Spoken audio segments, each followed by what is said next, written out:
አሁን ደግሞ ገነት የልቤ እውነት በሚለው የዩቲዩብ ዝግጅቷ ከአርቲስት አንተነህ ተርቁ ጋር ባደረገችው ቆይታ ግብረ ሰዶማዊ ታዋቂ ፓስተር አስቸገረኝ በሚል ርዕስ ቪዲዮን ለቃለች። ይህ ቪዲዮ በማህበራዊ ሚዲያ ላይ እንደ ሰደድ እሳት ተሰራጭቶ ሌላ ክርክርን ቀስቅሷል፣ ሌላ ውዝግብን አስነስቷል። ጉዳዩ ሁለት አይነት ተቃራኒ ምላሾችንም እያስተናገደ ይገኛል። ጤና ይስጥልን፣ እንደምን አላችሁ ውድ የዩቲዩብ ቻናላችን ተከታታይ ቤተሰቦቻችን። ዛሬ በዝግጅታችን በኢትዮጵያ የፊልምና የድራማ ታሪክ ውስጥ ስሟ በጉልህ ከሚጠቀሱት አርቲስቶች መካከል አንዷን እንቃኛለን።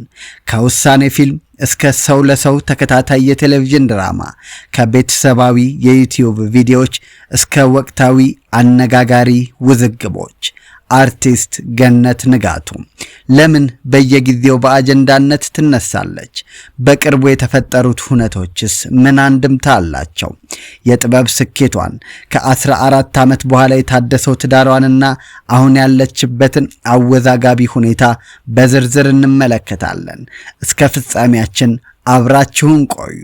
ውድ የውስጥ አዋቂ የዩቲዩብ ቻናል ቤተሰቦቻችን፣ ዛሬም እንደ ሁልጊዜው በቻናላችን ከላይ የሚታየውን ገብሱን ሳይሆን ውስጡን የሚካሄዱ እውነታዎችን፣ መረጃዎችንና ትምህርቶችን ልንነግራችሁ ተዘጋጅተናል። እውነትን ከምንጩ መረዳትና ማወቅ ከፈለጉም ወደ ውስጥ አዋቂ ዩቲዩብ ይምጡ።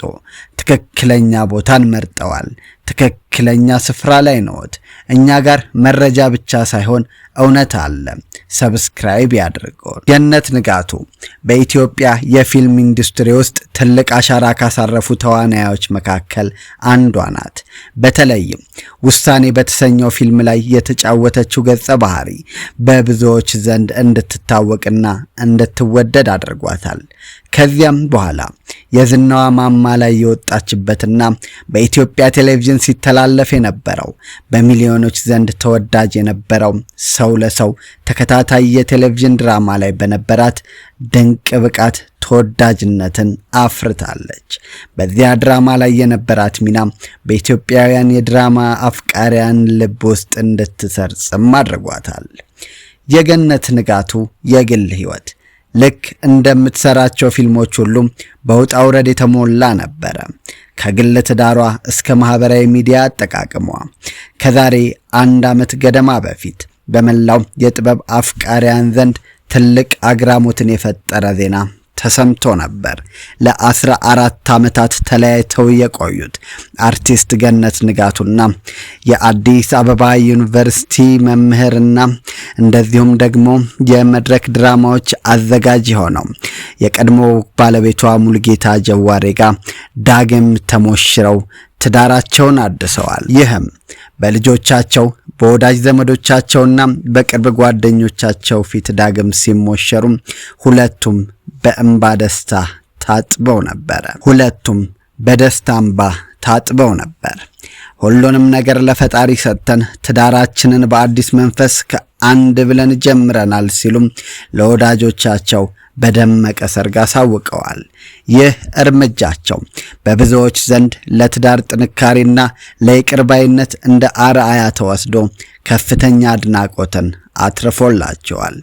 ይህ ትዳር ቀደም ሲል 3 ወንዶችና አንዲት ሴት ልጅን ያፈራ ቢሆንም አሁን ግን በቤታቸው ሌላ አዲስ ሲሳይ መጥቷል። አነጋጋሪዋ ገነት በስተርጅና ፈጣሪ ልጅ ሰጠኝ ስትል በቅርቡ 5ኛ ልጇን መውለዷን አብስራለች።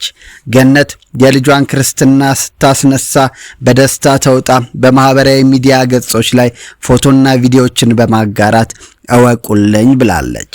ይህ ለብዙዎች የማይቻለውን አስችሎ ለፍቅር ሁለተኛ ዕድል የሰጠው ትዳር በአዲስ ሕፃን መባረኩም ለገነት አድናቂዎችና ወዳጆች ትልቅ የደስታ ምንጭ ሆኗል። ይሁን እንጂ ከዚህ የደስታ ዜና ጎን ለጎን ሌላም ፈተናም ተከስቶ ነበር። የጥበብ ሰዎች ሕይወት ሁሌም በአድናቆት ብቻ የተሞላ አይደለም። በቅርቡ በታዋቂው አርቲስት ነጻነት ወርቅነህ ህልፈት መላው ሕዝብ በሐዘን ተመትቶ በነበረበት ወቅት ገነት ያሰራጨችው ቪዲዮ ከፍተኛ ውግዘትን አስተናግዶ ነበር። ከኮሜዲያን ደረጀ ኃይሌ ጋር ያደረገችው የስልክ ልውውጥ በቪዲዮ ቀርጻ ማሰራጨቷ እንዴት ያውም በሙያ አጋሯ ህልፈት ለእይታ ሲባል የሰው ሐዘን እንዴት ይገበያል የሚል ቁጣንም ቀስቅሶ ነበረ። ገነት ግን ስህተቷን አምና ቅሬታው ተገቢ ነው፣ መላው የኢትዮጵያን ሕዝብ ይቅርታ ጠይቃለሁ ስትል ተማጽናለች። የጓደኛዋን የኮሜዲያን ደረጀን ሐሳብ ማካተቷ ስህተት እንደነበረም ገልጻ ለነጻነት ቤተሰቦች መጽናናትን ተመኝታለች። ይህ የይቅርታ እርምጃዋ ውጥረቱን አብርዶት የነበረ ቢሆንም ብዙም ሳይቆይ ግን ሌላ አዲስ አጀንዳ ተከሰተ።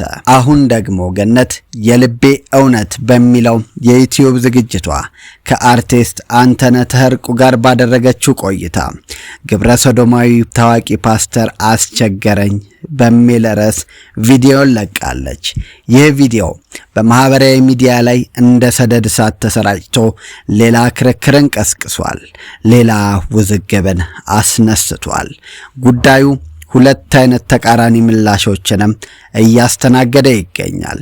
በአንድ በኩል እውነት ከሆነ ፓስተሩ ስሙ ሊጠቀስና ማስረጃ ሊቀርብ ይገባል የሚሉ ድምጾች ሲሰሙ፣ በሌላ በኩል ደግሞ የወንጌላውያን አማኞች ይህ ዝግጅት የእምነት ተቋማትን ስም ማጥፋት ነው በሚል ቁጣቸውን እየገለጹ ነው። በተለይ የአብያተ ክርስቲያናት ካውንስል ጉዳዩን እንዲያጣራው እየተጠየቀም ይገኛል።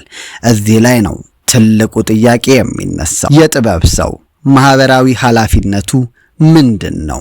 ማስረጃ የሌለው ንግግር የሚያስከትለው ጉዳትስ?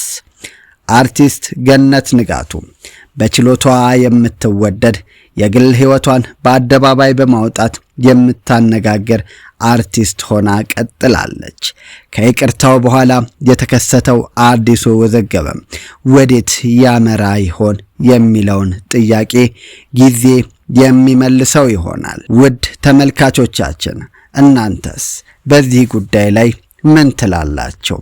የአርቲስቶች በማህበራዊ ሚዲያ ላይ የሚያደርጉት እንቅስቃሴ ገደብ ሊኖረው ይገባልንም ወይስ የልቤ እውነት የተሰኘው ዝግጅት ድፍረት የሚሰጠው ነውን? ይህንን ጥያቄ በተመለከተ በርካቶች ጥያቄን ያነሳሉ።